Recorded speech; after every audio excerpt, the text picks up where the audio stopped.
Hi, it's Gareth at SIOAAOA, and today we're talking about... Oh, hold on 1 minute, please. Hello, Gareth speaking. Okay, I'm sorry to hear that. Okay, do you have a reference number you could send me, please? Okay, I do apologise. Leave that with me and I'll get back to you within the hour, okay? Thank you very much. Speak to you soon. Sorry, we're talking today about episodes just like that one just now, Escalations. One of my first roles within IT was as a service relationship advisor. What does that mean, I hear you ask? Well, essentially, I was the IT team's customer services department. Lots of my time in that role was dealing with issues that arose as a result of the service not being delivered or being received as expected. And I've chosen my words very, very carefully there. So you could say I'm fairly well experienced when it comes to dealing with escalations. As much as we'd like to think our IT services are well defined, well run, well managed, every IT function, in fact every service function in the world, will be wide of the mark in terms of how its service is perceived as being delivered to your users from time to time. Now for me, this is on a bit of a scale. On one side, we have the scenarios whereby, yes, categorically the IT department has not delivered something that it should have or said it would do by a certain time, at a certain cost or to a certain quality. And at the other end of the scale, where users are unhappy with the service being delivered, even though IT are operating well within their defined and stated parameters. Naturally, at either end of the scale and everything in between, it can require different actions for different reasons to ensure that your IT service continues to delight rather than distress your user base. Of course, a significant amount of escalations is good for nobody. No service function builds and designs its support functions and services with escalations in mind. Therefore, any such call is a drain on valuable resources, time and cost. And more to the point, IT services, any services really, are there to be an enabler to the recipient of said services. If the recipients of those services are having to spend significant time expressing their dissatisfaction because the services aren't enabling them to do what they need to, well, I'll say it again, value is certainly going to be called into question. It goes without saying, not all escalations are the same, and depending on the scenario, they can require different tactics to deal with successfully. So here is my guide to dealing with those different types of dissatisfaction calls.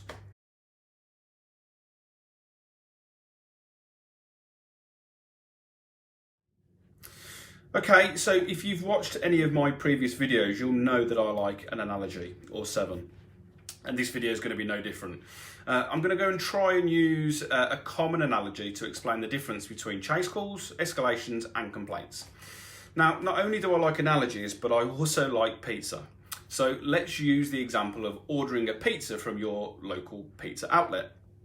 So you order a pizza and on certain sites like Just Eat or Deliveroo, it's commonplace for the website to tell you the expected delivery time when that pizza will be passed over to you by your delivery driver. Why? Because they're managing and setting your expectations. Now, we've all ordered enough pizza, well, I know I certainly have, to know on average this probably takes about 30 to 40 minutes, depending on the chain, where you live and so on. But there are lots of factors, of course, that can impact this time.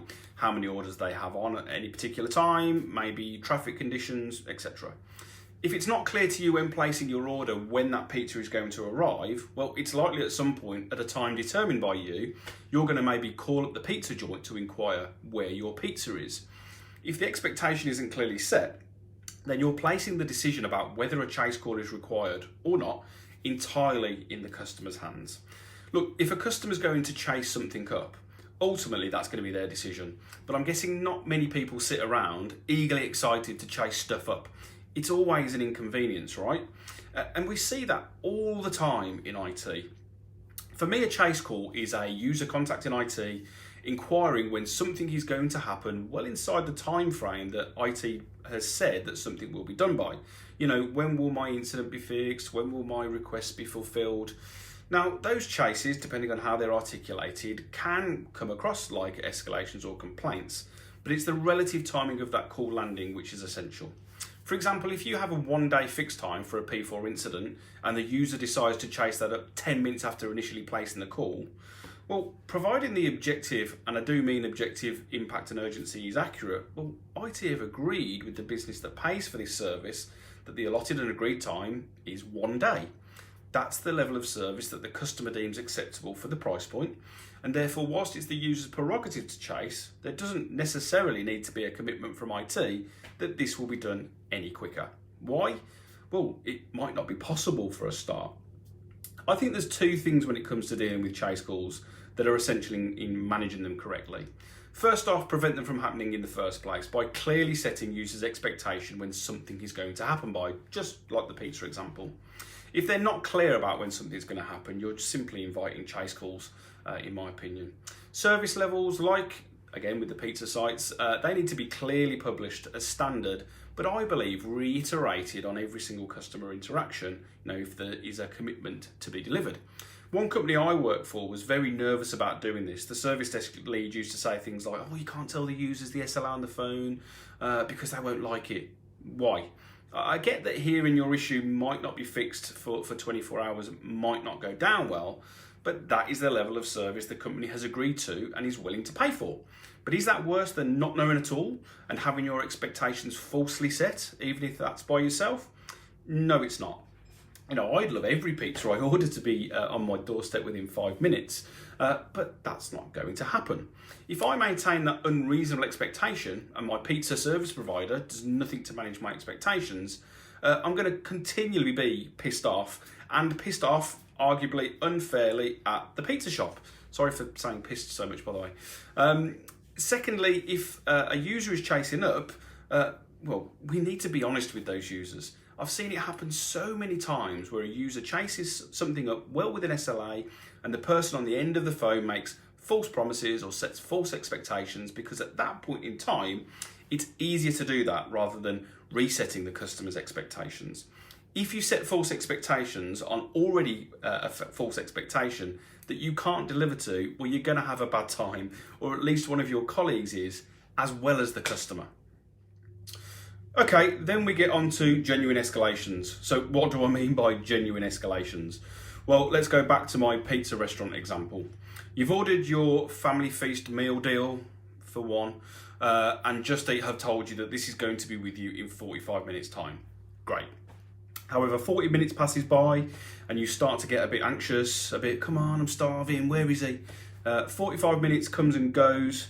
You think, I'll give him maybe 5 minutes grace. And at 50 minutes, still no sign of pizza. You pick up the phone to the restaurant, and justifiably so. In that scenario, the service provider, the pizza shop, has not delivered to their stated level of service, and you're still not in possession of your pizza family meal deal for one. In that scenario, it is entirely reasonable for the customer to escalate. They, after all, have paid for an outcome, and that outcome has not been delivered within the stated timescales, and it is the responsibility of the service provider to take necessary action to ensure the desired outcome is achieved now as quickly as possible. The service provider should take reasonable steps to outline to the customer what they're going to do to address this service failing, who is going to do that, and when is that going to happen by. Now, again, I think it's prudent for any IT team to invest time, firstly, in ensuring that users aren't given reason to escalate in the first place. And to do that, of course, it takes hands-on management in processes like incident management, like request fulfillment, to ensure things are moving smoothly and expected down the conveyor belt. And if they're not, then those processes contain the right controls to get those things back on track within the right timescales to prevent the escalation from occurring. I've seen a lot of companies, when it comes to incident and request management, focus their attention on opposite ends of the SLA. Of course, fixing as much as they possibly can at first contact, absolutely good reason for doing so, but then focusing on those tickets, incidents and requests that have already breached. Again, good practice to ensure the fail tail is managed, but if a ticket has breached its SLA already, it's already in escalation territory. If the escalation hasn't already arrived, it soon will. I think it's really prudent that those operational processes also have built-in mechanisms to proactively prevent tickets from reaching escalation territory. And that can be, really simple to achieve. Taking a view from your ITSM toolset, which tickets have passed a certain point in their SLA that maybe haven't been updated for a certain period. or what's known as a jeopardy report showing which incident requests are due to breach if not addressed within the immediate future. All very well producing these sorts of reports, and they're fairly standard fare in most operational teams, but it's really important that off the back of these reports landing, somebody does something with it. I've seen it loads whereby these reports, sometimes automated, are issued and they simply get filed in the folder called bin or ignored altogether. And that's a really risky business, I think. If teams are willing to ignore or not take action off the back of such information, they're simply agreeing to take action at a later date if and when that escalation arrives. That's a dangerous risk to take with your customer services. Investing the time to deal with those risky tickets prevents them from becoming escalations and you having to potentially invest more time later, not to mention more time and effort repairing the relationship with the customer. So there's some steps in terms of preventing the escalations, but what to do if they do occur? I would say ownership is the key element to focus on when having to deal with escalations. We've all been there, calling up a company because something expected has not happened, and we get past pillar to post, placed on hold, numerous calls having to be placed. Really frustrating, isn't it? Then finally, you get through to that one person who takes real ownership, tells you what they're going to do, when they're going to do it by, and when they're going to contact you with an update. And it's a breath of fresh air. My advice is really simple. Do what you can to ensure that your escalation response fast forwards your user to this type of experience. Be really clear to those that are likely to receive and manage escalations how they should be handled, to the point where write a script if you need to. Make it clear to those around your IT function who it is that will be dealing and managing those escalations, and that you encourage them indirectly involved to provide the support needed to deal with those escalations. After all, the person managing the escalation is the one trying to correct the team's reputation. And from a management perspective, however you choose to do it, ensure that you're measuring escalations on a number of different fronts. Firstly, a high percentage volume of escalations from your user base probably doesn't indicate a happy, effective service. So you need to take a bit of a problem management approach to understand why these are happening and put that right. Also ensure there are numerous levels or hierarchical escalations so that should the situation literally escalate further, you can track how many escalations have reached a certain level, why is that, why were the previous levels of escalations not equipped to be able to handle that, and so on. Whilst dealing with escalations is naturally reactive, you should proactively manage them to prevent the situation from escalating further. Okay, and well, lastly, complaints. How are these different from escalations then? Or, are they different? Let's go back to our pizza delivery to work out how. So, pizza ordered. Website's told me it's going to be with me in 40 minutes. 39 minutes later, car pulls up, guy gets out with one of those cooler heater bag things, knocks on the front door. There you go, sir, enjoy your pizza. I take my pizza inside, open it up, only to find out it's stone cold and has pineapple all over it. Seriously, there is never a need for pineapple on a pizza. Anyway, of course, it's highly likely in that scenario, given my experience, that I'm going to complain. Why? Well, because the outcome has been achieved, but I am dissatisfied either with the outcome or the way that the outcome has been delivered, or maybe both. For me, this is a crucial distinction between an escalation and a complaint. For me, an escalation arises when the outcome has yet to be achieved in line with when it should have been, whereas a complaint arises where the outcome has been achieved or it's guaranteed that it's never going to be achieved, and therefore the customer is dissatisfied with that. Now, a recurring theme, if you manage scenarios that generate chase calls well, and you manage scenarios that generate escalation calls well, you're naturally going to limit, in theory, the number of complaints you're likely to receive. But what if they do arrive? Well, I remember hearing a definition of a complaint once, and I think it's worth sharing with you here today. And that was an expression of dissatisfaction, justified or not. And it's that justified or not bit for me which is really important. I've witnessed loads of people handling customer complaints, and it's really easy for them to get sidetracked with whether the customer is right or not. It's an easy trap to fall into, and one that is, well, a waste of time in my opinion. At the end of the day, it doesn't matter if the user or the customer is right or not. They are dissatisfied, they are telling you that they are dissatisfied, and you have to deal with that situation. Now, dealing with a complaint does not simply equate to giving the user what they want. Sometimes that is simply not achievable. But it's imperative first and foremost that from a service management perspective, you understand the grounds of the complaint, establish the facts, and then understand what action is required as a result. I think it's really difficult to try and attempt to fix first time almost complaints.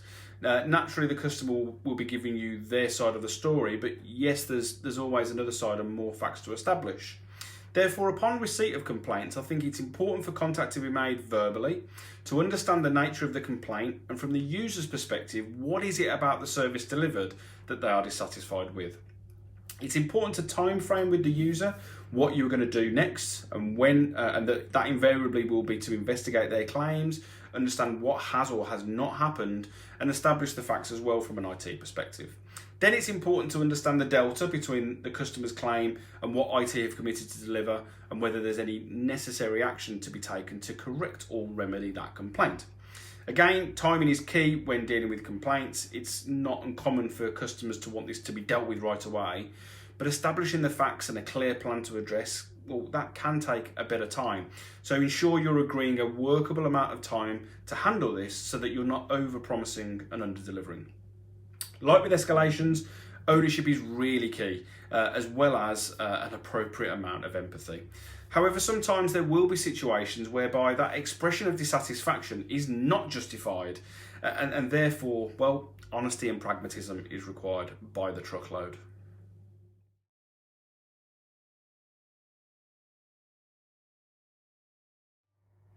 So one final point to mention, whether your user is chasing something up, escalating or complaining, it's imperative as an IT support function to be clear with the users how you will jointly communicate on such issues. In every IT function I've worked in, I've seen people get tied up in knots because it's not clear to users how they should be liaising with IT regarding chases, escalations or complaints. Now, what that can lead to is customers taking a scattergun approach, and no doubt you'll have seen this too. An email lands from an unhappy customer with numerous people on the to and CC lines of the email, and with good intent. As soon as that email lands, lots of people start running around trying to deal with that issue, which can lead to people stepping on each other's toes, crossed lines of communication, repetition of work, all of which won't actually help with getting the issue fixed. Or worse, because of the scattergun approach, those that should be dealing with the issue don't, because they maybe assume that someone else on copy will be picking that issue up. Now, as an IT service provider, you have to be really clear and honest with your customer base. Firstly, although we'd like to keep this to a minimum, there will be times where the customer does need to get in touch with someone from IT to deal with the exception to the norm. Secondly, be very public and open with if and when these scenarios occur, well, what should the user do? Be mindful this information needs to be available and accessible to your users when they need it, which often might not be at a convenient time for you. If it's not clear to the users or customers how they are to escalate or chase or complain, they'll simply revert to what they know and get in touch with those names that they know, which can lead to the scattergun approach. In terms of reinforcing those comms channels, sending an email out to the whole business clarifying how they get in touch regarding such matters is, well, it's not good enough. That solitary email will soon get lost in the swamp and slip from people's minds. If you have an intranet site or a self-service portal, publish your guidance on how customers are to escalate clearly on there. Be clear about which channel to use, in which scenario, and what the user can expect in return. Crucially though, what you don't want to do is simply and unwittingly create a pseudo service desk, so be mindful how you incorporate existing IT support channels into your escalation processes.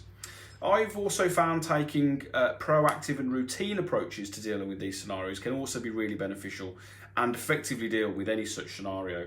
In that first role I spoke about, we held frequent customer forums to understand where there were repeat or frequent issues with the IT services.